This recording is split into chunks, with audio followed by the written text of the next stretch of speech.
தன்னம்பிக்கை கதை. ஒரு கம்ப்யூட்டர் நிறுவனத்தில் தரை துடைக்கும் வேலைக்கு ஒருவன் விண்ணப்பித்திருந்தான்.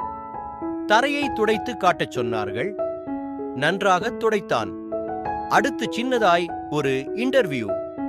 கடைசியில் அவனிடம் தகவல் சொல்வதற்காக இமெயில் முகவரி கேட்டார்கள். இமெயிலா?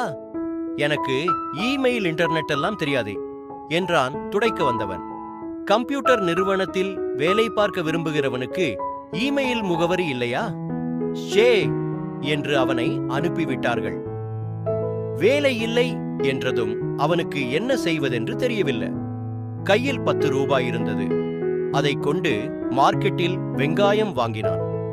பக்கத்து குடியிருப்பு பகுதியில் கூவி கூவி விற்றான். 10 ரூபாய் லாபம் கிடைத்தது. மீண்டும் வெங்காயம், மீண்டும் விற்பனை. இப்படியே கொஞ்சம் கொஞ்சமாய் விற்று சில வருடங்களில் பெரிய வெங்காய வியாபாரி ஆகிவிட்டார். இந்த சூழ்நிலையில் ஒரு வங்கி கணக்கு திறப்ப சம்பந்தமாக ஒரு வங்கி ஊழியர் அவரிடம் பேச வந்திருந்தார். அவனுடைய இமெயில் முகவரி கேட்டார்.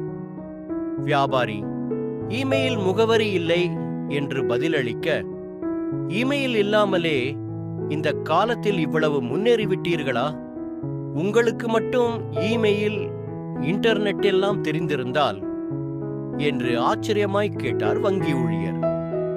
அதெல்லாம் தெரிந்திருந்தால் ஒரு கம்ப்யூட்டர் நிறுவனத்தில் தரை துடைத்துக் கொண்டிருப்பேன் என்றார் வியாபாரி. வாய்ப்புகள் விலகும்போது கவலைப்படாதே, எல்லாம் நன்மைக்கே என்று எண்ணி தொடர்ந்து முயற்சி செய்தால் மிக பெரிய வெற்றி உனக்காக காத்திருக்கும்.